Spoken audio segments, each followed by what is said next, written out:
Boise State Esports Arena. Tonight you are watching our coverage of ABC. In the ABC tournament, familiar names such as Boise State are going to be looking out for UT Dallas and UCI Esports. But of course, two big teams everyone in ABC is looking on at is Maryville University and Northwoods. Tonight, it's going to be the Broncos taking on Illinois Champlain. I'm your host, Nerdy Bird Rain, joined on desk virtually by Rich Rad. So in the past, Rich, when things have kind of started to get a little difficult for the Broncos, we've seen them pull out the quote-unquote dubbed tempo tank of Ramatra. But Rom did get a nerf prior to the start of this match. So do you have any, I guess, predictions as to how that might modify the way the Broncos go about today? I mean, realistically, when we talk about the adjustments that have happened on the 7th, there is still some wiggle room for time to be able to acclimate to this, whereas on some certain occasions, we do see the changes happen only 24 to 48 hours ahead of time, which makes it much more substantially different. But I think the biggest factor is, even with the nerf, that there is still a lot of high value that the Ramatra does bring into this. Even though it was still a decent and fair nerf, I still think that this is an extremely powerful ultimate, specifically when it comes to the annihilation that you can utilize in team fights and be able to really control space and deny accessibility to your opponent. And I don't think that's going to change at all in the grand scale of things, just really kind of tweaking those micro nuancical details in how it's actually played with the composition. I agree. And in addition to that, the Lucio percentage buff on his ultimate was huge in the ability for people to actually survive that, or just making sure you're ult tracking and have your util available to get out of any way of that annihilation is very important. But of course, our advice is not as important as Doc's keys to the game presented to us today by Drop In Gaming. In Overwatch, Doc's keys are understand your comp and playstyle, focus on each fight, get good ult value. Objective is more important than the kills. Drop In Gaming is the premier online platform for gamers seeking competition. Play your favorite games to win cash and prizes through free and paid entry matches and tournaments. Whether you're new to the scene or a seasoned veteran, Drop In Gaming has the right games and competition for you. To begin your competitive gaming journey, sign up at dropingaming.com. And we can, I know no one can hear them, but right behind me, the Broncos getting geared up and ready for their game. They are talking smack between each other because that's just how they are. With that being said, I'm super excited to see what's to come. One of our very own players, as I mentioned earlier to you, Rich, is actually trialing for Team Canada. That is Bagel, who you can see on the left hand of the right section of the stage. If you could follow my direction, I know I'm horrible at giving them.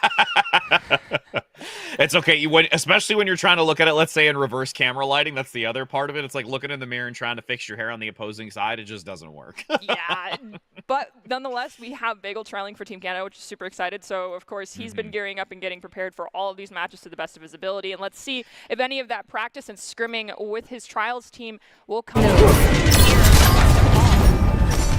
Absolutely, and as we're entering in onto this, we're going to be really curious, as you mentioned, to see if the Ramatra is going to be a big factor here, but also potentially some of the change-ups in what we've been able to even see when it comes to the World Cup in comparison, and how maybe those teams have casted some influence on the type of competitions played at this first initial point. We are seeing the disruption with the Wrecking Ball Tracer competition coming out from the Broncos. Lots of just diving in, making sure that that duo is on the same target, with that Discord coming out from Zenyatta and Brig able to protect Chosen. This is a high damage comp so long as target focus is the name of the game. Absolutely, and you can see with those picks that came through, very nicely done by Boise State. They're able to take this initially. Utilizing the Zenyatta is another big factor here. I've been seeing this starting to work alongside with the Brig a little bit more frequently, just because of the extra amount of damage that it brings to the table and how you can have a significant amount of focusing fire. And to boot even further, with Map Merc on the Wrecking Ball, a very extensive comfort pick, it's going to be really challenging for Illinois to try and get back into this and just be able to counteract the damage.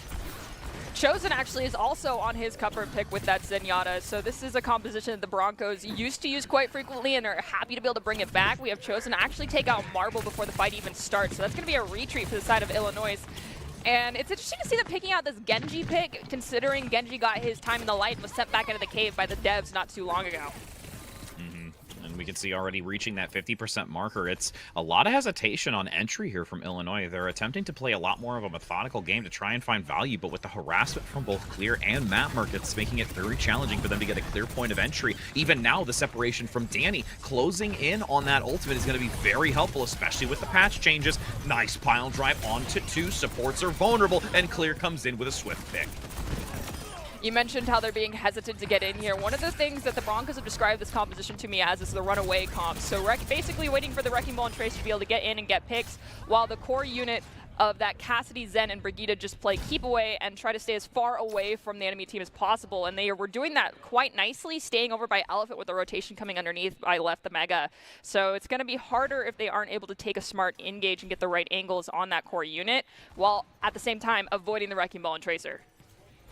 You can see now desperate plays for the last 15%, aggressive forward, but there is that disc order by Chosen now with that Transcendence available. Mattmerk getting a little too big for the bridges at that point, since Marble is able to respond with a Zenyatta play of their own, but it's a matter of playing catch-up. It's all onto Illinois to get to this point and dominate. Since they've managed to get 2 picks thus far, it makes it much more reasonable for them to stay on this point, but there is a recontest option. Volleying comes in from Chosen, giving that extra support necessary with the damage. Clear brought down, unfortunately, by Silly, so there's no more of this backline harassment, and it's stripped away by Illinois. Illinois had all 5 of their ults online, of Chosen just to keep that Genji Blade, as well as a Transcendence. The Broncos did end up dropping Deadeye as well as Rally from their Brigitte. With that being said, I believe that could have just been a let them expel ults and we'll retake with our own. Now, they're going to be down a huge ultimate in the form of that Rally.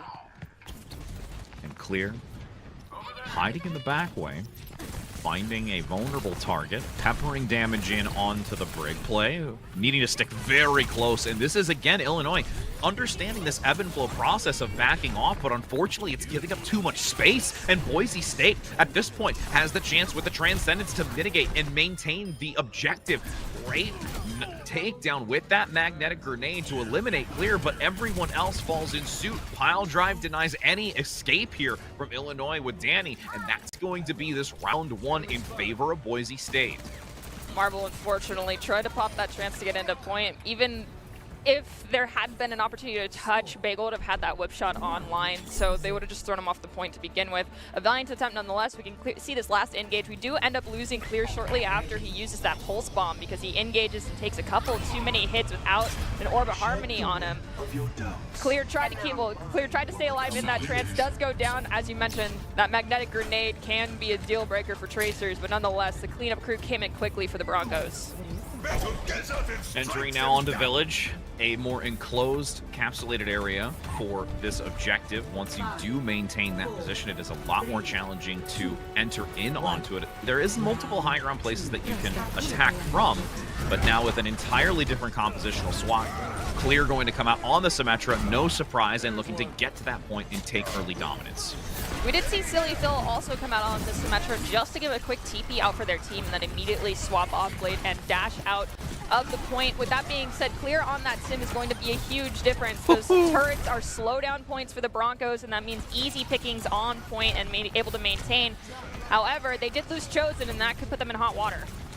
Yeah, Mattmerk, again, showing the flexibility and their tanking capability with this Reinhardt now on that front line. That quick charge cancel with the swing around the side, able to eliminate the support play, denying it and only leaving one for the moment as everyone gets picked up as well. Bagel, as you mentioned it, even doing those tryouts, it is a well-worth opportunity, because I've been watching Bagel now for probably almost a couple of years, and it's just always a great thing to see when there's a Lucio in the matchup.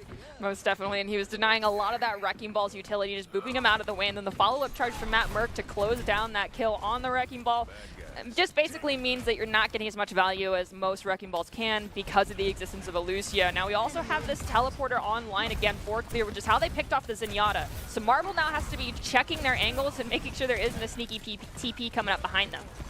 That was a great bolo, though, from Danny, swinging around the side, dislodging them from the high ground. But recovery with Plato on that bridgeway, denying some of the visibility with the architecture so that they aren't easily picked up. And this rotation from Illinois, they have the right idea, but they unfortunately just aren't able to pull the trigger here. It's still Boise State on this main point, and the pile drive once again comes in, but now you can't enter. Plato with the Deadeye, and the reposition from the TP looks for the flank. Doesn't get the instant one shot, but it gets Marble low enough for Clear to pick them up, and especially the longer this fight goes, Clear's gonna have a field day, but miraculously Illinois State with a Deadeye of their own starts to turn it back. And they also drop mines on point, just trying to LOS the Broncos off and make sure they can't get a foothold while they wait for their team. They did end up losing XOJ, and Ball has no choice but to retreat. Silly Billy manages to take out Chosen again. The junk Jay Silly plays coming in strong as Matt Merck charges into that high ground, looking to pick off this junk with the help of Bagel. Yeah, definitely going to be coming from the top rope there. Matt Merck at about half health needs to be cautious until they do get themselves topped up from the supports. You can even see a little bit of difficult re-entry at this moment since they do have to wait for the supports, but with that teleporter coming through again, Photon Barrier divides this position in half so they can play a lot more effectively onto either side, denying the sight lanes from Illinois. There was a slight contest from the ball, didn't last long. Junkrat Tire, which I didn't even hear the voice line to instigate, comes in, takes down one. Chosen goes down, forces out Barrier from Bagel to maintain possession of this point. Matt Merck is getting dangerously low. XOJ goes down to those sound waves. Marble does find Plato as well. Looks like this is going to be a touch-and-go situation for the Broncos. Instead, they're going to have to just reset after Bagel goes down. Well, and the challenging part of this is those ultimates were spent by Illinois, and there was a lot of fighting going on that, yeah, Boise State did lose, but they were gaining a majority of the percentage. They stripped it away from Illinois undetected for a good 15+%, and now find themselves in a final fight territory if they strip it away from Illinois. And they're also going to have Window and Deadeye for that final fight. Wrecking Ball's going to look to try and do some disruption and some stalling out with those landmines online just after a fight and a half. Marble is going to have Trance, which could help out, but it's not going to help their team survive with Deadeye if they're in line of sight of Plato.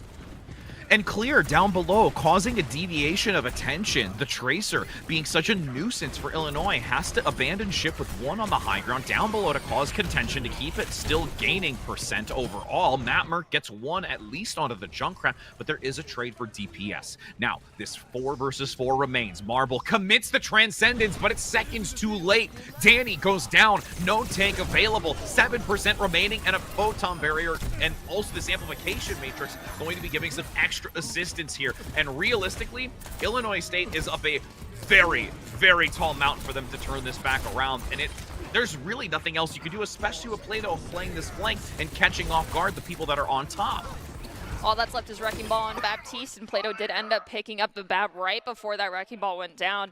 And as you mentioned it, Clear coming in on that Tracer, swapping off the Symmetra, just going in to be a disruptor was absolutely a huge advantage for the Broncos because it pulled the attention from the high ground to the low ground and gained them an entry point very easily. Yeah, and the execution here is just very coordinated. It's these preparations and the planning going into the engagement. They already take the point initially with the Symmetra teleport versus having a little bit of a swap and adjustment. We did see a TP come out from Illinois, but it was this, a little bit more slow play. They swapped away from the Symmetra, so there's some catch-up mechanic. You have a little bit of that tempo adjustment. And honestly, with Boise State and them being able to get into such a dominant place right out the gate, it's things like that that really allow them to just continue to take these strides forward and always keep Illinois, who has been a little bit tense and pensive on entry, is only making that even more amplified. I think Illinois needs to show a little bit more versatility in their composition picks because they stuck on that Wrecking Ball Zenyatta composition for way too long, even though it was being hard countered by what the Broncos were bringing out. They were just denying damage by walking out of line of sight. We're going to be going on to King's Row here, which could mean we could still see the Wrecking Ball coming out from Illinois Esports, but we'll have to wait and see what they choose to go. They are going to be, I believe, attacking first. Yes, they will be, and they're going to have that classic Widowmaker on the high ground looking for a quick pick. Not positive if it got scouted. Pretty sure it did. Illinois, again, Opting back to that same composition as you said, not wavering away from it, feeling extremely confident to try and bring it into the mix here, but Clear alongside Matt Merck, still playing a very coordinated backline dive. Aggression forward. Marble actually gets a pickup. Nice partial volley into the melee, deleting at least the Tracer from this equation. But with that quick recovery and the multiple dashes, it shouldn't be too long before they get back to a full 5. Matt Merck is going to chill out inside of Theater for a few moments, take a little bit of pepper damage from that Cassidy. He's going to roll through, pile drive. We did see that Zenyatta got extremely low. There was an anti-out as the Broncos are choosing to run the Ana, so a Kiriko swap would be advantageous for Illinois, but that means they'd have to make almost an entire comp swap. As Clear cleans up 2, Matt Merck does go down. That's a fast return because Ball is so quick. Not only that, Plato is actually putting out a lot of pressure. These arrows are landing and doing chunks worth of damage. That's why they're just approaching this ultimate as well. We see Clear, of course, getting it because of how great the flank is, but Plato's still doing a lot themselves in this very back line with the supports nearby. Genji attempted to dash through and get some chip damage. They end up cleaning up Chosen, Bagel, and Plato. It is now just going to be the Wrecking Ball and Tracer. Both have quite a bit of sustain, but Ball did not have overshields ready to go. Plato's going to have to swap off of the Hanzo, giving up on charging that Dragon for an Archway chokehold. Instead, they're going to have to play for just standard what they were doing earlier, having a core unit and then having Wrecking Ball Tracer go in as a dynamic duo. They will have Nano and Mines online, which could signify a retake at Arch. I talked about how well Boise State was doing defensively. The one thing that was interesting, though, is as we've gone into Kings Row specifically for Illinois, they had a great understanding of knowing how to take the fight away from the point so that they can still main objective presence to transition into the streets phase to break this type of control unfavored methodology that they've not been able to really do much with. So now that they've opened this up, I'm curious to see how it's going to work through with this payload mobile, especially with a couple of decent shots coming out from Boise State. A Dragon Blade from Silly Phil does get one. At least Danny's gone for now, but with that blade still active and a Transcendence to boot, Illinois still should get a decent distance around this bookstore. Pushing up and getting that bookstore control is typically the make or break point for a lot of teams. We have Bagel just going undetected, so to speak, over here towards phone booth. A little bit of attention was given, but now the attention's coming far too late as the rest of the team is there. Chosen does go down, overstaying is welcome in that area. Now Clear trying to pepper in damage from main, takes down 1. We are down both supports. Matt and Clear take down the supports for Illinois. And Plato, Matt Merck clean up. Matt Merck goes down. That's going to be a 1 fight for Boise State. And with still a little bit of space to go, granted it's very close to that checkpoint, but this angle is where you want to start really utilizing the high ground, seeing what you can get potentially through the catwalk, the window, maybe denying accessibility to Danny, or even at least giving intel where their positioning is so Boise State can continue maintaining this. Clear also going onto the 76 with the quick speed and mobility around that flanking position is going to be something really helpful as well as Matt Merck still holds the stairs. Additionally, with the self-sustain, being able to put down a healing pad for Clear himself, just in case they lose LOS on Bagel or onto Chosen, they will have the opportunity to sustain, but we have a forced Transcendence after losing Matt Merck and Plato. Yeah, very quick to execute from Illinois in this recovery. They feel a lot stronger and look more determined in the way that they're playing on this map of Kings Row versus the control map that we saw earlier, and having a much better understanding of the synergy and how their composition is playing, sticking to it despite us having some criticisms to the counterplay that was occurring in the previous map. I am fine with being told I am wrong because they are with they capped that second point with just over 4 minutes on the clock, and the Broncos finally changing things up. We have Bagel going over to that Brigitte, trying to deny more utility out from Danny on the Wrecking Ball, and we'll be able to deal with Silly Philly just a little bit more as we see the Immortality come up and Matt Merck go down.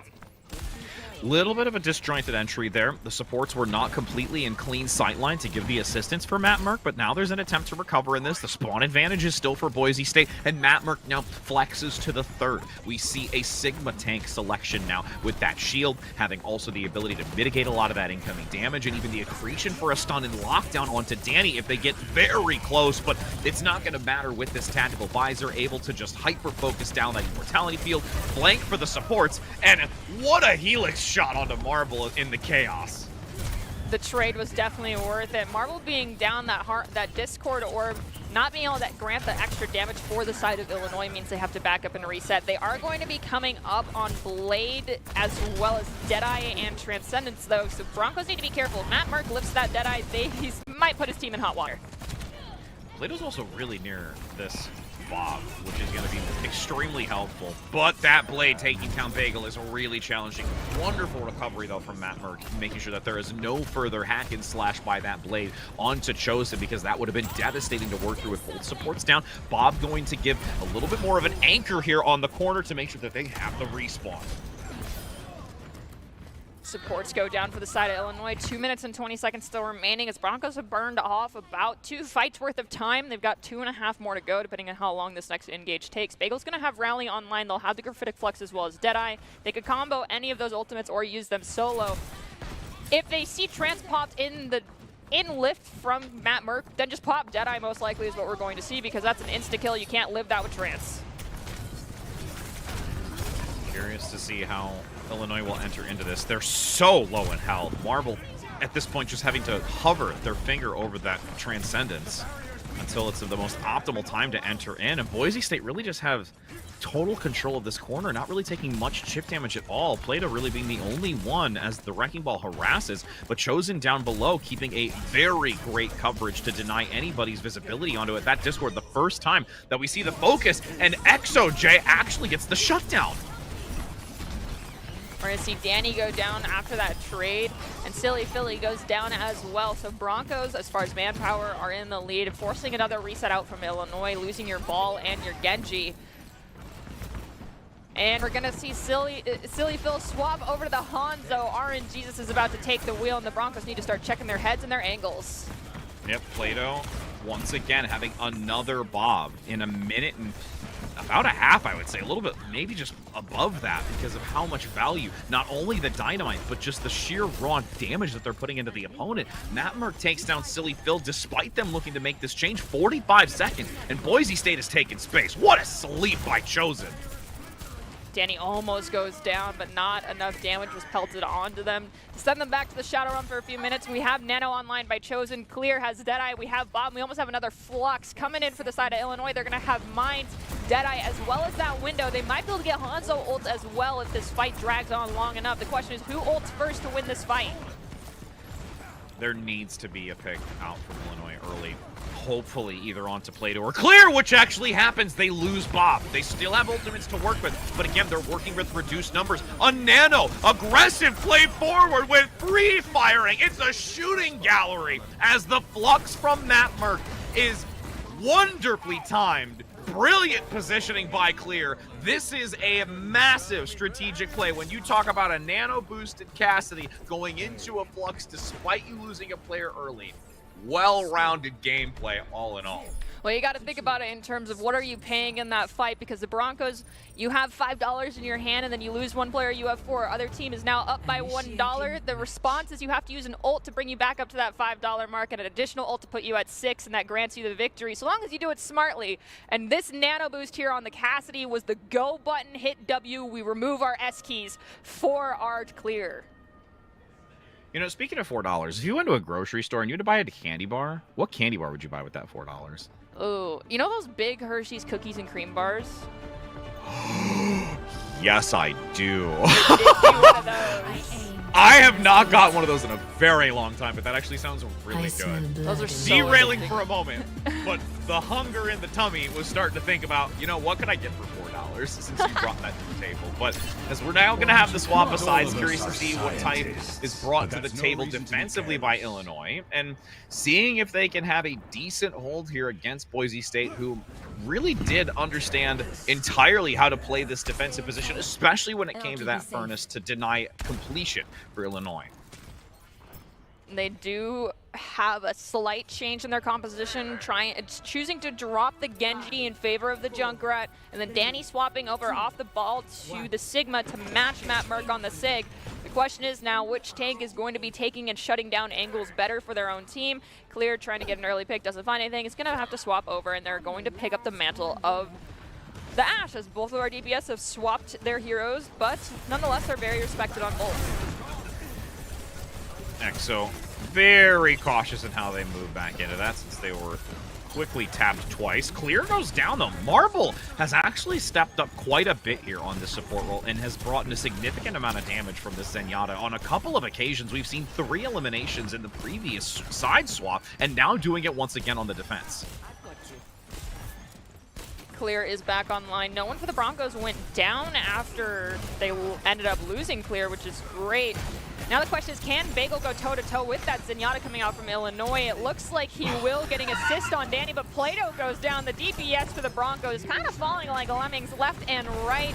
Will they be able to maintain a foothold here? They will with that Discord Orb again doing some work. EXO did end up picking up Clear, who chose to swap onto the Bastion? Yeah, Discord plus Bastion equal OP. It just brings me back to the time before even Overwatch 2 when it was with Northwood and constantly utilizing this Bastion play, and we're seeing a little bit of those shenanigans as well with Clear, who we've actually seen done this on a couple of occasions, even despite the change in Overwatch 2. It really can bring a lot of value, and if they have a sightline onto that discorded target, they will be instantaneously vaporized. The funny part is that instead of that we have Clear on the Bastion, is that Plato actually made sure that he was rank 1 on Bastion last season and is currently trying to do that again on ladder. So him not flexing his prowess here is upsetting me, but I understand it. I respect you giving the mantle over to Clear. I'm pretty sure it's more, instead of giving the mantle over, it's Clear saying, let me just show you up a bit, Plato. Like, don't worry. Like, that's what I want. I'm going to be the rank 1 Bastion as they come out. Still continuing to focus fire through this archway, one of the most challenging to attempt to push through if the defense can hold strong. Deadeye does get one, but a counter flux denies ExoJ any further damage up front, and Clear continues to just stay calm, cool, and collective as Plato revisits and rejoins with this Hanzo. We have Bagel with that trance online. Silly Phil is going to have the tire, which could be something that ends up sending many of the Broncos to the Shadow Realm. I mean, Trance isn't going to save you. It's going to come down to Plato, Matt Merck, Clear, and maybe Chosen or Bagel all doing a little bit of damage on it and identifying where it's at quickly. If they're in flux and tires manage to get tire high enough from Illinois, that could be a rough situation, as no one's going to survive that if they cannot burn the tire quickly. Yeah, Silly Phil has been able to get value with the Rip Tires the times that we've seen it. There was almost a counter accretion onto the Flux from Danny, which made it a lot more challenging for them to do anything with it. You hear the Rip Tire still working through and is denied. Chosen gets the takedown onto it, and Clear comes in with the ult to make sure that they will reach this checkpoint and have 5 minutes to work with to reach that golden box of victory just around the second junction. I thought 4 minutes was impressive, coming in with 5 minutes for the Broncos after capping point 2. Even more impressive, so we're most likely going to see the Broncos get it all the way, but I'm trying not to cast or curse it, as we've got Plato very close to these dragons. Are we going to deny space, or are we going to pick up kills with it in combination with the Flux is my question. Oh, Plato had the right idea with that vision, but unfortunately, the second they took their eyes away from that wall, instantly Silly Phil manages to shut them down. So that will be just a nice reset here. Matt Merck going to wait for the rest of the squad. They've got more than enough time to work with. They have at least 3 ultimates, well, 1 to be present, but 2 more to come. And we're actually going to have Clear swap over, sacrifice a little bit of the ultimate economy to go back onto this Cassidy to have the hit scan and also the magnetic grenade. We do have Dragons and Lift online for the side of the Boise State team. Marble has to be the one to pop ult, as well as that Immortality might have to both be expelled here in order for them to live through this ultimate. Ult came a little bit late, as did the Immortality, allowing them to live. We do see that Matt Merck is going to pick up Silly Phil. There was an anti. I don't think it landed on anyone because there was a shield to deny it. Now Matt is pushed up quite far, ends up going down because they're out of LOS of their supports.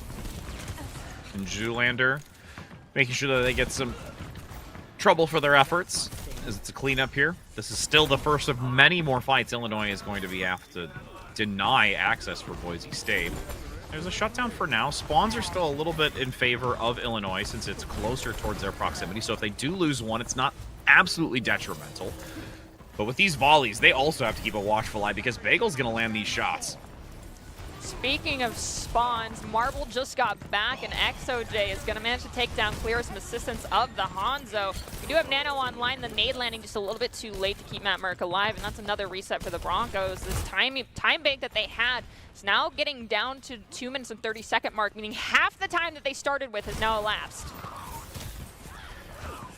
And this is why the final stretch of Kings Row can be so challenging. This corner and just understanding how to play the high ground and also those couple of narrow corridors to counteract and get these initial picks. It's happened twice now. The Flux gonna lift clear into the air. Might be a little bit frightful, but falls right into the Dragon Strike. But there is Bagel waiting with that Transcendence to make sure that they are topped up and healed through the Flux damage and the Dragon Strike. Clear gets 2 following shortly after due to the boost from Nano. And this will be a very great way to get these last few meters, with Illinois now making emergency swaps just to even touch it.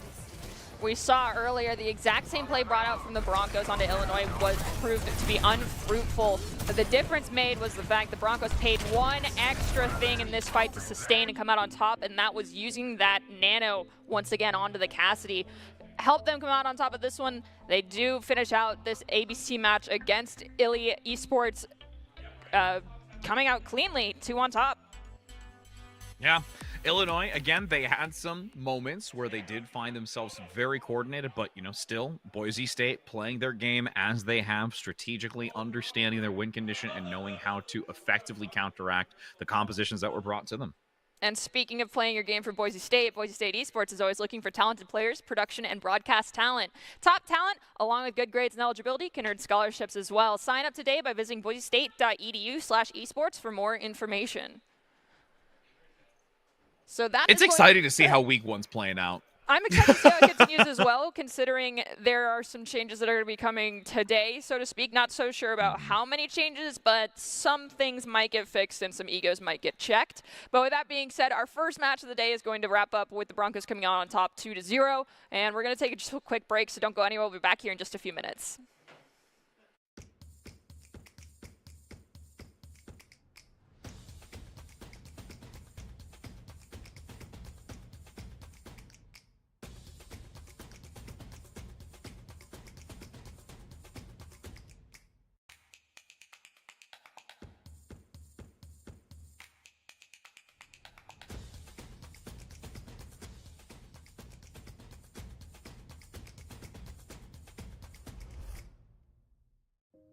It's the end of a good day's work in Idaho. Time to punch out. Time to check in and catch up. Time to remind ourselves that what we work for isn't a paycheck. It's to make the good things we have even better. So here's to your good day's work. Idaho Central Credit Union. We believe money is a thing. It's not everything. Growing up in Idaho, we have certain rules we live by. First rule, camouflage never goes out of style. And always buckle up. Seatbelts save lives. That's a rule we can all live by.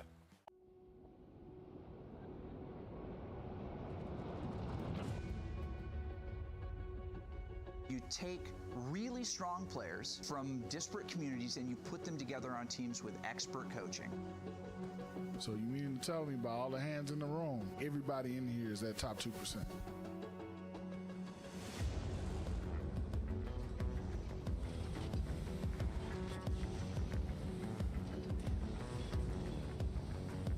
It's ultimate, it's a 1v1, it proceeds to the last moment! It's not every day that you're a kid like me and you get to have this experience. Something, it gets one. This boot camp is really about finding out every weakness. There's no such thing as a big mistake at this level. I have people in the crowd there cheering my name on. I have to give them a show.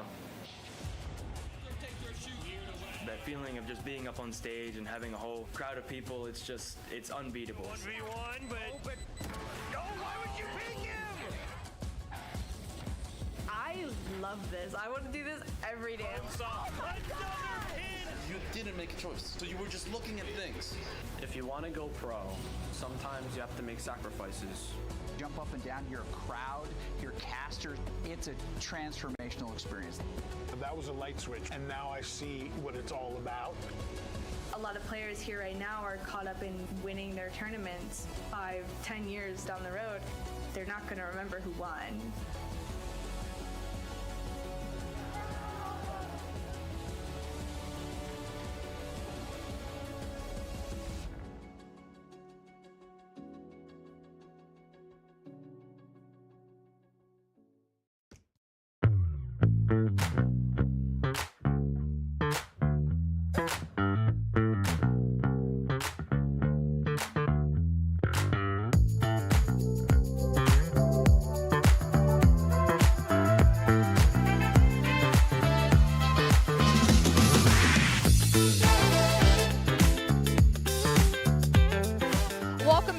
Boise State Esports Arena. You're watching our coverage of our Boise State Broncos Overwatch team, and we're going to shift gears away from ABC over to NACE Collegiate Overwatch. Boise State is going to be taking on Texas A&M San Antonio. While these teams don't have a whole lot of rivalry history, their former coach for Broncos did hail from Texas, so they have to flex a little bit and make sure they take down their beloved Shifty's alma mater. With that being said, it's still going to be Rich Rad and RD Nerdy Bird Rain on desk calling all the action for you after we just got off of that very heavy-handed victory for the Broncos against Illinois Champlain. How do you think they're feeling going into this next game? I mean, when you've got a game played as formidably and as dominantly as we did see, and extremely coordinated outside of those few very micro plays, they got to be feeling really good. I mean, especially when you're going against, like you mentioned, a school of the alma mater from previously. Like, they definitely want to put on a show. Most definitely. I can't argue with you on that because Shifty is someone that is very much beloved by a lot of the older players here, myself included. I look up to him and still speak to him on a regular basis, but giving that slight little, we got to just show you up just a tiny bit and beat your alma mater, definitely is something they're going to be coming in with, but hopefully their egos don't get the best of them going into this game.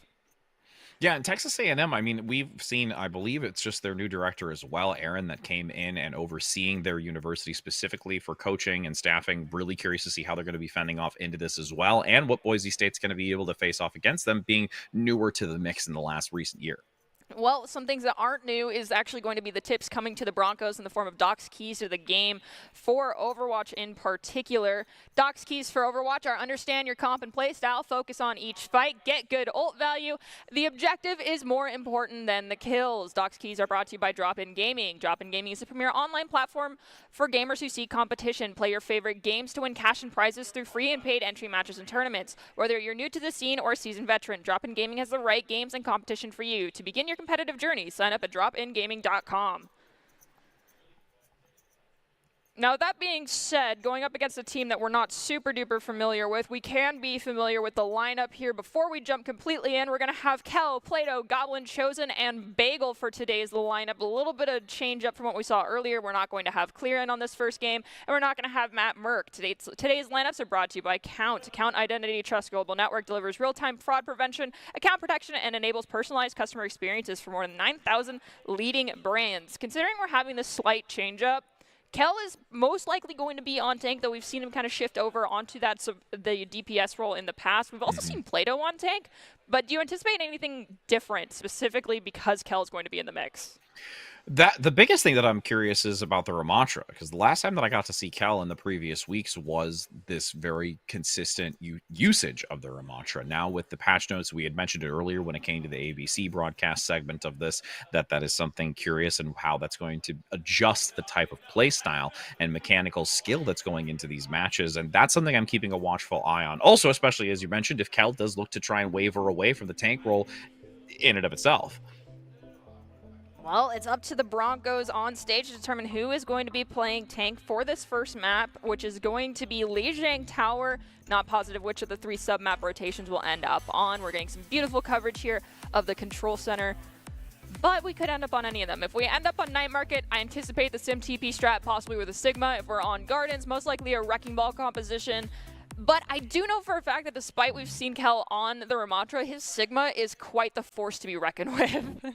Yeah, I did get to see a little bit of that, especially, I think it was, I want to either say, it wasn't Circuit Royal, it was a specific map that's just eluding me at the moment, but it's just this understanding of that ebb and flow, and also landing some significant accretions that were really denying on entry from some of the either other tank or DPS trying to find opportunities and value with a pick in this front position, and I'm really excited to see if we do have that Sigma play, what that's going to look like. We already got to see a little bit of it from Matt Merck earlier, and a very dominant forward pressing aggressive style, and seeing if Kel is, in that same lineage. Kel is actually a very strong ult tracker as well, so that is why he's so good at countering ultimates from other teams. He can eat Zarya grabs like there's no tomorrow, and he's also great at using accretion to deny another Sigma's ultimate. But Kel is actually going to be rolling out on this Reinhardt, so the Broncos are choosing not to go with the Jay Silly, but the Sojourn for Plato, and then Goblin on the Mei. Lyric and Chosen actually coming in to round out the support roster for them as well. So Bagel is out, Lyric is in on the Lucio. A lot of bobbing and weaving, denying access to the fire strikes, which this time around you do have a couple. Great wall, though, to divide early. Goblin getting a lot of presence up front, going to isolate the few away, but that shield is active to deny the freeze, but Plato on the Sojourn gets 2 and brings so much to this, and a second wall denies the escape for Texas A&M. And it looks like we are having some slight connection difficulties. Someone's computer did die at the end of the day. Technology is not always our best friend, though it can be very helpful. The interesting thing, though, is that was definitely a show of sportsmanship because someone dying after fight has already started. Typically, you have to wait for this fight to end, point to cap, and you can pause and let them come back in. But other than that, we didn't see any DC right on screen, so the Broncos might just do the polite thing and sportsmanlike thing and allow them to fully reset the map and begin again. But at the end of the day, it looks like that was going to be won by the Broncos. Yeah, it was leading much more heavily into the Broncos phase. But, you know, there's always some greatness when it comes to the sportsman-like thing. It reminds me of, like, World of Warcraft whenever you're in an arena battle, and if, like, one of your players DCs, you just, like, 1v1 the other person, or, like, you 2v2 the other person, just wait for the other one. So that's just instantly what I think of when you have a lot of the, you know, sportsman-like playing, especially in the collegiate realm. I mean, we all want to make sure that we're respecting the others, and that's something that, of course, Boise State is always looking to do when, you know, they have their foundation built for integrity and how they play. But as we do wait for this to get back into it, again, it was already out the gate with the Reinhardt. Interesting to see that a little bit of an adjustment versus what I thought would have maybe been more of the Ramatra, or even potentially having some uniqueness with the Wrecking Ball, but with the Sigma being such a dominant force with the shield, understanding that type of methodology behind it, the Reinhardt is still, I think, a fit that works for Kel, and I'm curious to see how that's going to continue showing on screen for the broadcast, because I'd like to see how Kel plays it. I want to see Kel with the Lyric on that Lucio in his back pocket, just both of them hitting that W key and not being scared by anything they see, because when there's a Reinhardt who has infinite speed boost with enough healing coming out from the other support, they virtually are unkillable and have Earthshatter off cooldown every fight. So raiding your backlines would be an understatement if Kel gets the utility necessary to do that. Mm-hmm. The other part of it, too, outside of just discussing the tank dynamic, is also the wall placement, specifically from the main. There has been a lot more gain and value from Boise State and what they've brought to it versus this almost like attempted, like, divide the room in sense. There was the main doorway on that upper middle portion where you had Texas A&M focusing to try and keep Sojourn towards the outside and allowing them to be away and rotate around to the backside. But even then, when you have a high mobility champ like that and is going to be able to get a decent sight line, especially if they've charged up that railgun, you're really not bringing any value and more so need to deny access to the healers versus the DPS. And that definitely seemed like what what Goblin was trying to go for there. That first initial wall forcing out the May cryo, and they were absolutely undeterred when they realized there was a wall behind them. We saw both Kel and Goblin just hit the gas and keep going. They did not care. They forced cryo, and they're like, that's our go button. No sustain left for that May. We're deleting you and sending you to the Shadow Realm. So hopefully, once we go into the start of the next fight, we'll see that May use their utility a little bit smarter, and their team is faster at breaking those walls. Otherwise, it's going to be wall and mall comp until the end of time coming out from the Broncos. Credit to Texas A&M, though, because there was that understanding with the shield that once the cryo freeze was down, that you were going to get locked down. Plato playing aggressively, the May continuing to isolate that one player for the pickup, but that shield constantly being utterly swiveled just to give coverage, to deny that full CC to come through. So there is some disengaged potential. And then we, of course, had the disconnect, which, you know, kind of snowballed to that direction. But as we're looking to get back into this now for our first round of this control map, we're going to take it again. Thankfully, whomever's in charge of the lobby is aware of the functions necessary to force the reset on the right map, something I still cannot manage to do to this day, because the RNG of Overwatch always hates me and I end up getting Night Market 5 times in a row. 5, 4. I mean, Night Market's a great place, but, you know, as long as we are able to cycle back to the same thing, it's like a deja vu moment. We'll hit the rewind, A-B repeat, and we'll see if it's going to be just a mirror of what we've already had occur, or maybe Texas A&M has a different methodology behind it, and they have been able to divide away from that initial stairway, but that wall, again, still looking to deny that main port, but Plato down below again like clockwork, and actually is shut down. They did force the May cryo early, but Chosen and Plato both going down. That means a reset for the Broncos.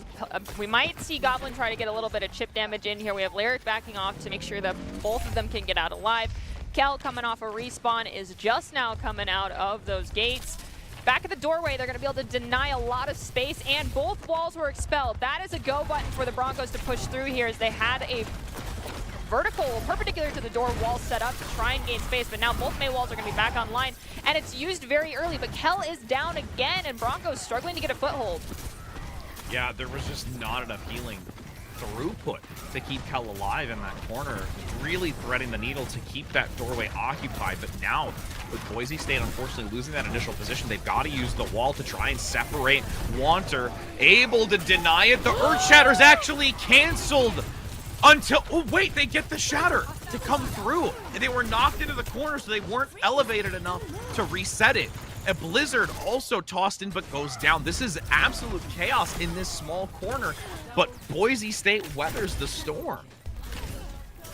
I'm going to be honest with you, I did think that that Earth Shatter was denied. I thought Kel might have charged the Reinhardt. I think he did nonetheless, but because he was already in the air and jumped, he got the lift as opposed to the knockback from that charge, which was just unfortunate. And now Boise State getting a hold of the door, doing the same aggressive action that Texas A&M has already. Earth Shatter available. This one's gonna get paid dirt onto 2. The Kitsune Rush comes out. Is there enough for Texas A&M to recover? Spidey with the sound barrier gives them a massive shield coverage to re-enter onto this, with Boise State having to instantly fall back, retreating with the Kitsune Rush to re-enter. It's this ebb and flow we talked about a little bit earlier in understanding just so well how to play this effectively, especially when you have chosen getting that Kitsune Rush to counteract against Goliathan.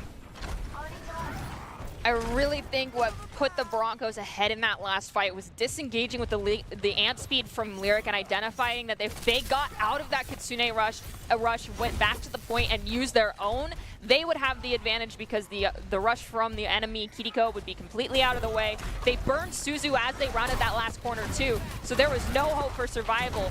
It's going to be another Shatter coming online from both the Reinhardts. Kel just slightly ahead. Are we going to see a big Shatter again, or is there going to be a Suzu to save everyone from Goliath, who absolutely clutched up the last fight for the side of Illinois despite them not coming out on top? Yeah, Kel has managed to lap Wanter, and they take this next fight, and now it's desperation once again for Texas A&M. Kel is going to hold this corner and once again instantly try and get an Earth Shatter, as we saw earlier, through the doorway to make sure that they just prevent any sort of turn back here from Texas. Hold and door, the standard strat when you have a May and a Reinhardt here on control center. Coming up for Texas A&M, they're going to be close to beat. They have another Kitsune Rush, they have Shatter, they have Mail, but the first Shatter is going to be from Kel, who picks up one. Goliath goes down, Capsane goes down, Lyric and Goblin go down, so there's trades, but now to make up for it, we have Overclock getting popped here by our Sojourn, and the Lucio Spidey goes down. That quad stun feels so bad when you have to just break this doorway and get to point, and you know you don't have your Reinhardt close enough to give that shield coverage. That's just a feels bad moment, and at this point now that round is over. We're gonna get a replay of it here again. You'll see Wanter play a little bit further forwards. The Shatter comes out just behind, knowing that there is no protective shielding to deny it. Easy pickings for everyone on Boise State. They lose a couple in the return Shatter, but the damage is already done when everyone is on their back. And Kel rectified his previous mistake. He didn't get the Kiriko the last time he Shattered, so she Suzu'd and kept them all alive. This time he said, I'm making sure you're in my line of sight, and Shattered her as well, and instantly turned on her to make sure that she could not live through that Earth Shatter. Keep it going. Now entering onto Night Market. And going to still have the same comp except for Goblin.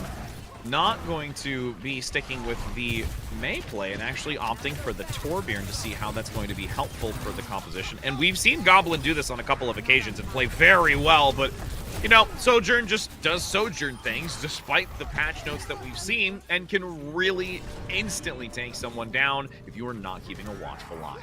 Lyric got a boop on the May and then used that boop again on the Lucio. Didn't get an environmental, but still sent Lucio back to the spawn. As far as ultimates go in this next fight, it's still going to be pretty neutral unless Kel gets a lot of value here, or Plato. Plato's building ult charge faster than Loop, and Kel is just slightly ahead of Wanter. That was close. Goliath really playing with their life. Because now it's already 20+%. Holding both of these junctions. The doorway easily managed by Cal. Fire strikes being repeatedly forced onto Wanter, who is now going to look for a reposition, but doesn't get the mobility fast enough as Speedy goes down. They've lost the utility, and they're sitting ducks here. And they burn Suzu as well. Goblin goes in and picks up Loop. Goblin goes in and gets Goliath, and Plato gets Capsaicin. Goblin has Molten Core online. Plato has Overclock chosen with Kitsune Rush. Beat soon to follow. Roughly equal. It's just Capsaicin has ult as opposed to that Sojourn. Cal, though, is going to have Earth Shatter well before Wanter. Which are they going to lead with first? If we're going to... The Kitsune Rush is going to be the hardest part here for Texas A&M because they want to use that more so... Oh, nice block, though, with the Shatter. Beautifully done. That's one of many still to be worried about as you have Plato from on high with the Molten Core of Goblin. Despite one ultimate going out the window. Despite it, everything else works. That was still 3 ults from the Broncos, and they only have their support ults. And we lose Plato because he overstayed his welcome. Goliath was the only one to spend their ultimate. We're going to use Kitsune Rush to equalize, as well as B coming out from the side of Texas A&M. We hear May Blizzard come out. Kel is going to be frozen. They had a lot of overshield, but they may not survive this. They do, as Goliath and Luke go down to Lyric and Chosen. That ability to keep Kel alive was disgusting. I give major props to both Chosen and Lyric for the coordination of the ultimates and denying anyone from getting the final killing blow. The Suzu just effortlessly tossed out with only a micro health of remaining on Cal. And they're going to be able to take this. Lyric going to get the play of the game. And once again, they're carrying over that momentum. Ooh, a double boot from Lyric. Of course, that's got to be play of the game. The environmentals are heavily valued by this game, other than the hit Q and win button. I mean, again, that's the 99 into the overtime. If that doesn't happen, that looks a lot different. I mean, granted, there's still a majority of Boise State still holding it, but that could have been a lot more lengthy. And, you know, major hats off. Credit to Boise. I got to give full props definitely over towards Lyric. You might end up being our top 5 play of the game or our player of the game later today. But the top 5 plays are brought to you by the Idaho Army National Guard, who's a proud supporter of Boise State esports. The Idaho Army National Guard has more than 10 jobs offering $20,000 in bonuses and your degree of choice paid for. The Idaho Army National Guard is the best team out there. Reach out to them on Twitch at iGuard Gaming. So I think the next map is going to be hybrid. Do you anticipate it being Scrims Row? At this point, yeah. It's like when it comes to Collegiate, it never wavers. There is a very, very low percentile chance of probability that it goes away from it. And with what we already saw again earlier from ABC, Kings Row is a very dominant place. Granted, the player's adjustment. I would love to see Cal continue to play the way that they have been and just having this tempo understanding of their opponent, finding the value that they are. One thing to note, though, is that though it was out for a bit due to a bug, it was brought back this season. It is officially back. We do have Numbani in the mix. Ah, yes. I mean, we could see that. I would like to see Numbani. I just like to see anything other than Kings Row. I just want to see anything other than Kings Row. So, oh man, Numbani. I haven't seen that in so long. Let's be frank, everybody. That would just be nice to see that instead of the bell clock in the darkness with the moon overhead. Though they have changed the lighting on it, so that's also a part of it too. Yeah, they've changed it. No, go ahead. I think they changed it to what, Twilight-ish? Yeah, maybe? Twilight. Yeah. Oh, so actually, I think we have 2 payloads here. It could be hybrid, it could be escort, but I'm pretty sure it's still going to be hybrid. We could alternatively see Blizzard World. Yeah, that's another one too. And again, the key things when it at least comes to either of them realistically is understanding the high ground play and knowing how to transition between those specific points. When we talk about Blizzard World specifically, just, in a hypothesis now, there's a lot of those major high ground positions that you can use to axle and anchor on. But why do I even bother? I don't need to. We're going to Kings Row. You can see with the camera pan that we're going here. So anything that I've said is null and void because it doesn't matter because we're never never leaving this rock. I mean, in the days of old, Kings Row, typically you had one composition for first point, one composition for second, and then you swapped to another composition for third, and you really relied on snowballing your first fight into your second fight and dumping ults to make the comp swap here before you completely turned this corner around Bookstore for the second comp, and then going into the third, again, rounding that second corner after you get the checkpoint on point 2. But now, with the way Overwatch has gone, there really isn't a whole lot of composition swaps that are necessary, which is why I would prefer to see Blizzard World, because you can force comp swaps on that map a little bit more heavy-handedly.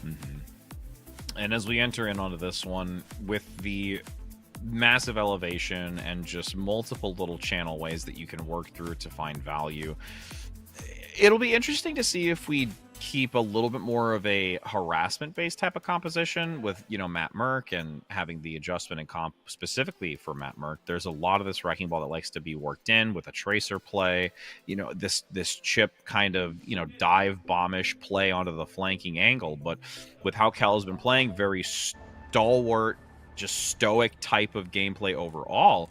And I talked about elevation, and I think I see in the wings there a Pharah play, which I'm actually really excited to see. If this is the Broncos on defense, which I'm a little shocked by because sometimes they like to attack first, you do get an extra fight. With that being said, it's most likely Goblin on that Pharah. I don't know which one of the supports was forced into the Mercy jail. We'll have to wait and see. We also saw J Silly, so double splash damage projectile with no hit scan could be taken advantage of by the other team if they're willing to take the Pharah duel. And we have Kel on the Wrecking Ball. Excited to see this. Mobility. There's at least something, but isn't paired up with the Tracer as we saw earlier. Chosen gets an early shutdown, though, which makes this a little bit more helpful for Boise State. Goblin boosted. I'm coming in to give some support, Chosen. Chosen begging for some tender love and care and some help. And Goblin says, give me a minute. We did also res Plato, so res is going to be on cooldown for a wee bit. Goblin is headhunting right now, identifying those loud cowboy boots coming from the Cassidy as the rest of the team is still in main. If they pick off this cast quickly, they can just go back into the main area and force everyone back. We do see Goblin gets stuck. And Mercy can't res that. They have completely egressed into the area where that corpse is laying. Now this team has to make a huge adjustment as high ground is now in favor of the side of Texas A&M. This is where you can say it was a little reckless for Goblin, playing in such an enclosed area. You're chasing after that, even though you did have the assistance of Kel. Nice recovery despite that, able to stabilize and really play these angles. And also, Lyric constantly maneuvering quickly to top everybody back up and keep Kel thriving, especially since they have this minefield already available. It's really important for anyone that is familiar with the Mercy changes. You have to be topping off people. You can't just be pocketing one human being. Otherwise, you aren't going to get enough of your own passive healing to stay alive. And so that's very smart. As we see Luke go down almost instantly. Not sure if they were an invis and got scouted. But I want to see more from Loop and taking smarter engages here. As we lose Plato, so Eagle Eyes spawns in favor of Texas A&M. Yeah, the usage of Loop is a very interesting one because, again, it counteracts the Wrecking Ball, which is great, but they've not really been able to bring a lot of value thus far. And they're still looking to approach this EMP as well.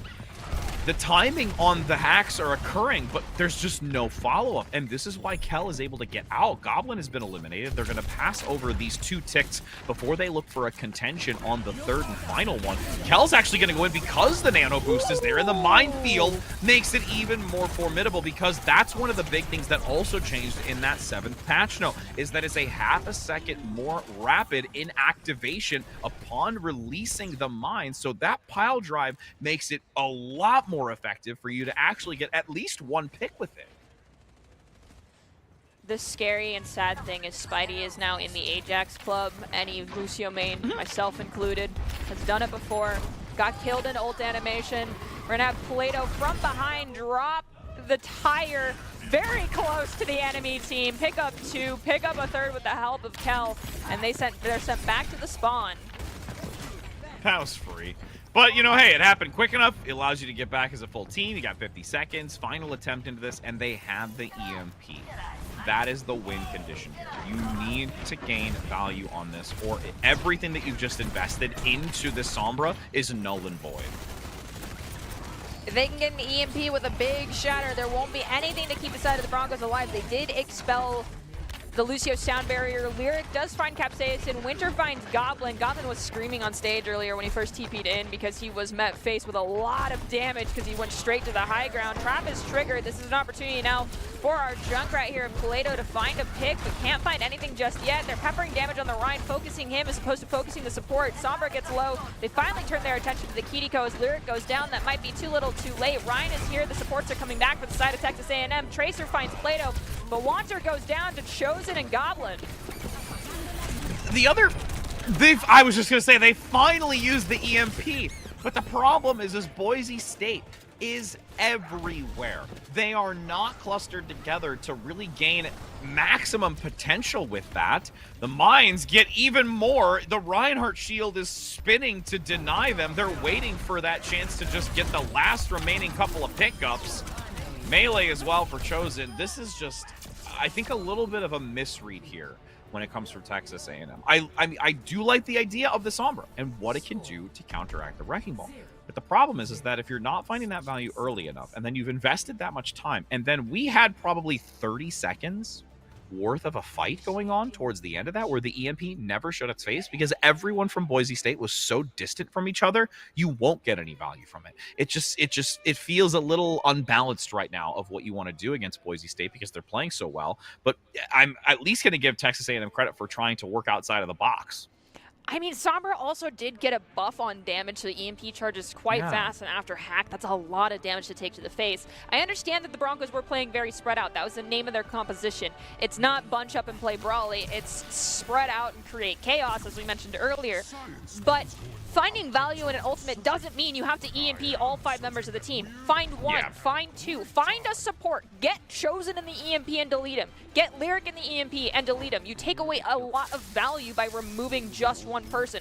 Who cares if you can't find everybody? You were in overtime, you had EMP, there was 2 people by you, Loop, and you could have done it. Yeah, because the part of it is when you're in that situation, which you're extremely correct, where you can try and find a valuable pick even just onto 1.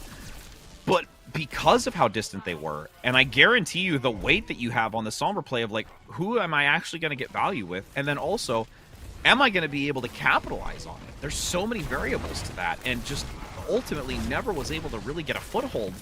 As we take the swap of sides, you do have an adjustment, though. The Sombra's still in the mix for Texas A&M, but it's not going to be Loop that's captaining that ship today, and they opt to go onto the Cassidy. It's going to be Capsaicin instead, who the Broncos said Capsaicin is definitely a great player, but Loop goes down very quickly. They're going to go harass Plato. Plato goes down. We have a duel happening. Kiriko forced to use jump, identified where she went immediately. She gets deleted and squished. Lucio is now left standing, and the Broncos are going to be able to get a few people on. Sombra goes down at the last second. That's easily the first 2 ticks, so there isn't a quick re-engage here from the side of Texas A&M. They will not be able to. Kel keeps great denial. Goblin as well with a couple of shots. No ability to come back here for contention. That is going to be 2 maps now to 0 over Texas A&M, and finding themselves on a match point to make this also a 3-0. I think this is going to be that cheeky tire coming out of movie theater that we saw in the first half of the defense. Yep. Dangerously close to the enemy team, but they had nothing to sustain through the tire, and then comes through with the help of their Wrecking Ball and cleans up the crew. It's those little fun plays with Junkrat. I enjoy playing Junkrat personally because there's just so much chaos that you can bring to it. It doesn't feel like you can do it as often, but right now Boise State able to work it into the mix of their composition to play to their strengths. They know that Kel is able to cause so much disruption. They also had that adaptation with the pharmacy composition to play that elevated, high ground. So there's just multiple different angles of attack. And then it brings that proposed question of, do we try and focus the Pharah or play the ground game? And when you're ever in a position like that, it's never an easy decision. There also was a lot of character swaps coming out from Goblin. We saw him start out on the Pharah and then go to the Symmetra for the last half of the defense after getting deleted on the Pharah. And then going into the attack phase, we saw even more changes. But nonetheless, the Broncos, I think, again, it's coming down to the willingness to change heroes that is helping them a bit more in these matchups, because when it feels like the other team's starting to, actually come out on top and just get a smidgen ahead, the Broncos change one hero and they're able to bring things back in their favor. Yeah, and now that they've put themselves on a match point, they have a dominant lead here. They can look to test any other theory if they would like to as they go forward into this. They have massive control at the moment, so you can't fault them for anything that they do want to try, or they can just stick to the books that they've already made, and whatever Texas A&M wants to bring to them, they've not really been able to break any sort of foundational understanding of what Boise State is playing. And another thing to note is that though sometimes you want to experiment, it's always really important, because we brought it up earlier, the sportsmanship and like the spirit of the competitive game. Are the Broncos going to stick to the tried and true, what they've known and what they know they succeed on, or are they going to slip into trying something a little bit different, which can be kind of turning your nose up at someone else? I think there was just enough of a close game that they may stick with the standard composition. It is going to depend on what map is chosen next. I do not recall if it's going to be escort or if it's going to be push first. I believe it's escort, then push. Yes, we're going into escort first. With Goblin in the mix, I really advise Texas A&M to avoid Junkertown. Yeah, they need to be knowing the strengths that their opponent has. Actually, it looks like we might be going to Route 66 according to the maps down below, so we do get some extremely large sightlines. Could look for some value brought there. And then also how we talked a little bit about, and you had mentioned that typically there are some adjustments when it comes to each checkpoint. This one you can see some changes and wavering away from just the singular composition, especially when we get to the tail end of it. That skybox is a lot more clustered together. It's a lot tighter. There's not as much vertical mobility that you can utilize. So that dynamic and how the home stretch is going to feel similar to how we have that tight, constricted area in Kings Row as well. It's also that last checkpoint tends to be a little bit of an ego check for some teams, especially in overzealous Farah. That feels like even with the low ceiling in there, they can still succeed, and that's when an enemy team does end up completely holding that third checkpoint because comp swaps don't come out. But if the Broncos are on attack first, do anticipate they will be swapping things out if they start out on a Farah. However, with this map choice, I think they weren't anticipating playing into Kel's Wrecking Ball again, because this plays heavily into the comp that we saw on ABC on Nepal from the Broncos. That is a comp they also like to bring out here on Route 66. I really don't know, other than pulling out a Sigma, anything that the side of Texas A&M can really do in this situation. And this is where it kind of puts the stress test for their combination of mental fortitude going into a team that is very well-rounded, but also just potentially looking to play towards their alternative strategies when it comes to their playbook. They know that they're going against somebody who is being able to have a well-rounded composition. They're playing it very effectively. Even on those moments where you do have Texas A&M manage to gain the upper hand for the moment, there is a very great digression when it comes from Boise State to reevaluate the situation, draw fights out, look for the recontest, even like we saw when it came to that first initial checkpoint to transition into the streets phase for Kings Row. Gave up the 2 spots, made sure they come back in strong, and they are just to the T very accurate in their decision making. Also, if we're on defense, do anticipate we'll see Goblin once again on that Torbjorn. That is a very, very comfort pick for him, one that some might find trolly, but I respect it. That man knows some Torb to util and tech that I would never even think about learning. So with that being said, you can counter that with a Farah, but then you go Farah, Goblin goes Widowmaker. So there's a lot of counter swapping I anticipate in this map. Yeah, I mean, even with, a Farah selection to try, just that turret's still going to shoot you out of the sky anyways. Like, you're trying to make a crossfire here, seeing what kind of angles you can get. But as we do talk theory, we can now start entering into Route 66 and actually seeing what the composition has in store for us. Looking just at least at the attacking side, we'll wait just a moment since there could be some last moment adjustments, but there is at least some possibility of having a more dive aggressive type of composition with that Winston Hubbard, as we do take a quick glimpse at the opposing defenders. And there's a Sojourn already up on the high ground looking for those angles. Gonna be sneakily hiding around coast on that mega pack. We got a Brigida. We got a JQ coming out. Okay, that's interesting. That's where I want to talk about, like, when we see experimentation, because there have been some adjustments to the Junker Queen as well, and there are some occasions where the Junker Queen can be viable and work with the coordination, but Texas A&M already gets Cal out of this early defensive position, and that's going to be Boise State drawing back, not wanting to overstay their welcome. I mentioned Goblin making weird choices, and I think this is a side effect of said weird choices. He just doesn't like to play to the meta, and that's just how he is built. His brain runs that way. He will force the square shape of JQ into the round hole of playing Wrecking Ball any day of the week, and it's paying off in dividends right now. Kel comes back, they find Loop, and they also find Capsaicin. They find Goliath shortly thereafter, and that's a reset for the side of Texas A&M. Yep. Main changes here for Goblin onto this Junker Queen is just that subtle extra bit of health, making it feel a little bit more safe and comfortable for the supports to continue bobbing and weaving with the commanding shout, the type of assistance you can get from having that small additional health pool. Already a minute just off the clock here, 3 to work with for Texas A&M, and the biggest thing is they already are approaching this Kitsune rush and surpassing the 2 support ultimates from Boise State. Brigida's ult from Chosen is a little bit slow to charge when the dive isn't coming near you. You're just simply relying on using your health packs as a means of getting charged.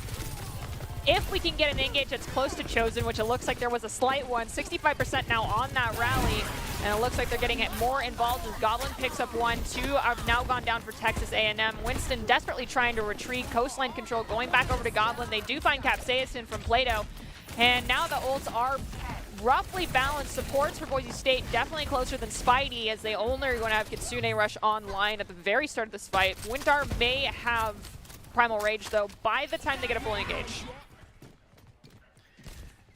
Goblin has very quickly been able to show that the Junker Queen can work against a team that isn't as, let's say, tight or constricted in their formidable play. But Plato going to come out with the overclock, able to just commit 1 ultimate into this. There are 4 more going to be stacked up total here, and they are playing extremely aggressive to spawn.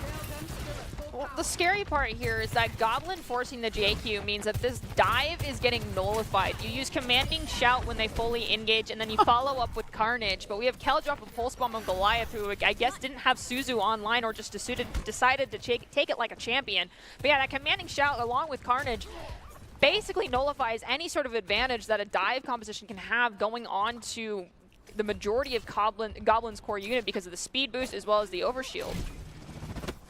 And this is a challenging position to be in. You get the Pulse Bomb onto 1. You then have a Rail Shot onto another. The time is already low in and of itself, but when you continue to stagger it out with shots like this, Goblin going to have a beautiful ultimate down the train cart. There is nowhere for either Spidey or Luke to go with that Rampage. And now it is a Primal Rage forced Winston, hyper-focused, and eliminated in the Kitsune Rush. That seemed like a Hail Mary play coming out from the side of Texas A&M, just trying to find a pick, knowing how far back the spawn is for the Broncos, but it did not pay off for them. We have Plato almost managed to take out Loop on that Sojourn as well. We have the overclock online for Plato, and we still have Nano. Kel is close to a Pulse Bomb. Spidey is the only one with the ult online for Texas A&M, so this is drop the beat, cross your fingers and pray moment for Texas A&M to find a pick and get that payload pushing. This has got to be a platinum vinyl dropped by Spidey to turn this around, because Goblin still continues to carnage up front, taking full control with Plato, and another overclock to clean up the rest. Overtime is not going to stay here for long, withering away. That will be a beautiful defensive hold by Boise State and have marked their goalpost to make this a 3-0. There is a strategy from the days of old that we've not seen in a really long time in Collegiate Overwatch, and that left side train car is where it starts. They did, technically speaking, get the payload far enough in order for them to do that close train hold and then rotate into the coal mine on the lower right-hand side underneath to do a secondary hold if need be. But the issue with running that close hold comp is that it has to be done perfectly. You have to know when you need to stall the cart. You have to wait those 3 seconds after the doors drop and have that payload touch begin before you egress into the enemy attacking team. The question is that what Texas A&M is going to do? Because that's a make or break comp, but that is a comp that is very almost glass cannon-like despite it being so brawl heavy. You make one mistake, your whole team has to reset. Yeah, just hearing you say that tactic, it's been so long to see it. And just even when we had the May wall strat, where you just continuously rotate the wall to keep it as contention. But there's going to be nothing of those types of shenanigans here, as we do see a Doomfist. At this point, might as well roll the dice and hope that you get a nat 20. You said shenanigans, and as soon as you said that, I'm like, I see a Doomfist silhouette. That is shenanigans in my book. Yeah, that is shenanigans. That is the definition of shenanigans. It's literally just the Doomfist picture with a grin on their face. As we do have these doors open, a lengthy amount of time. There's Goblin on the Ramatra. Somebody was going to play it today. Not Kel, though. Kel's going to sit happily on... Plato? Okay. Plato? All right. Needs to run. Discord Orb is there. Gets a almost pick onto the Ana, and there goes Wanter, unfortunately unable to stay alive long enough to cause harassment to Boise State, but there's at least something for the Troubles, as that gas station high ground is a point of defense here for Texas A&M. Loop and Capsaicin picking up a couple of the Broncos. They actually have Mercy and damage boosting heal. Just fiddling on the Loop. Take down Goblin, who's now going, oh my gosh, what just happened? I got deleted. Look at the Capsaicin grin on their face. I'm sorry, you just see them look at each other like, yeah, all right, let's slow our roll for a minute. That's the I made a mistake, but it was funny moment. That's not a funny moment though, when you get domed like that with only a couple of meters left to go. You have denial from the high ground with the Ramatra keeping the Mercy down below. The Widow versus Sojourn duel by Mini is not going to go in favor of Plato, but it doesn't matter. The payload is the object of focus. And it goes unwatched as Boise State takes this 3-0 over Texas A&M.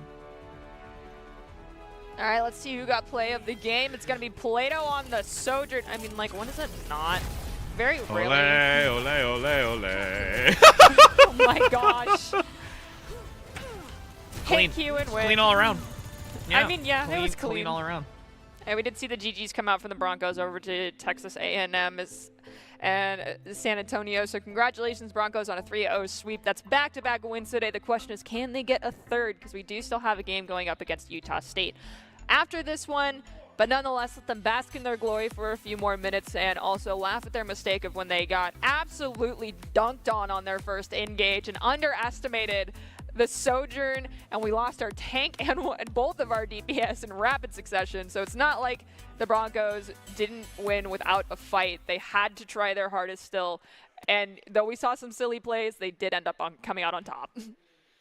Yeah, and again, everything that we've seen from Boise State fundamentally is what is instilled before going into the game. And the way that they've been able to keep their composure and compete against a team, whether it's a, interesting composition or something that they want to stick with, or maybe trying to take a variation of strategies, Boise State always understands how they need to lay out the plan in front of them and then stick to it. And then if things do get a little bit, risky or need to adapt, they have that depth of hero pool to be able to do that. Hopefully they can continue to keep that in-depth hero pool going into their next game. We do still have another match lined up for tonight. But before we do that, we're actually going to do player of the game. Do you have any suggestions? We only get to make suggestions here. I'm gonna say Plato as per usual, but if I wanted to waver away a little bit from that, I'm gonna say Kel. I thought there was still some good tank play, especially when you see in the Reinhardt and what they brought to the table and how they were able to, have that MTD diff against their opposing Reinhardt play.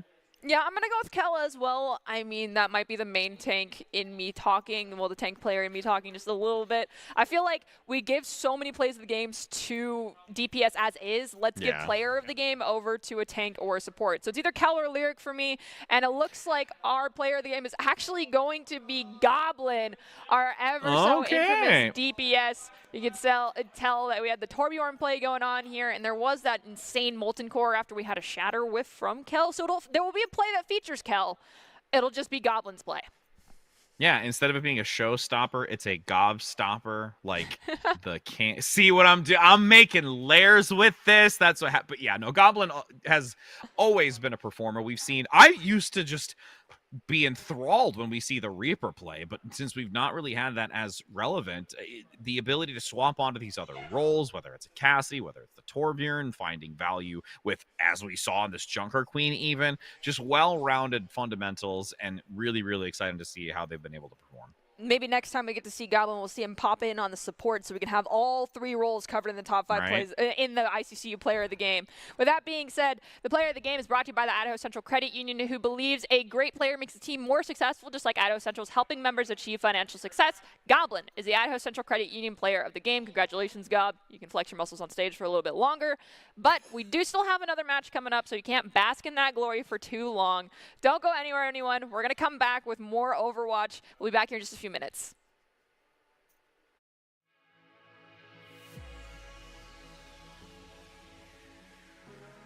To stay alive long enough to cause harassment to Boise State, but there's at least something for the Troubles, as that gas station high ground is a point of defense here for Texas A&M.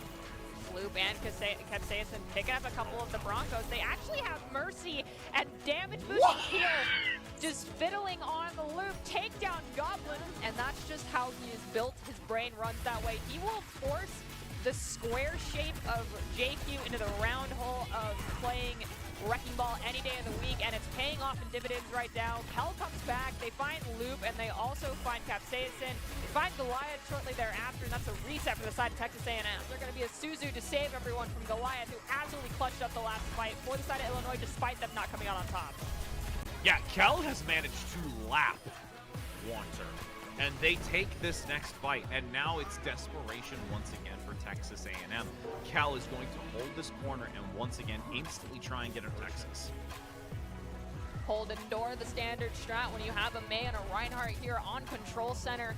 Coming up for Texas A&M, they're going to be close to beat. They have another Kitsune Rush, they have Shatter, they have Mail, but the first Shatter is going to be from Cal, who picks up 1.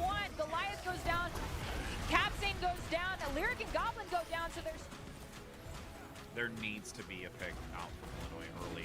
Hopefully either onto Plato or Clear, which actually happens. They lose Bob. They still have ultimates to work with, but again, they're working with reduced numbers. A Nano, aggressive play forward with free firing. It's a shooting gallery as the flux from that Merc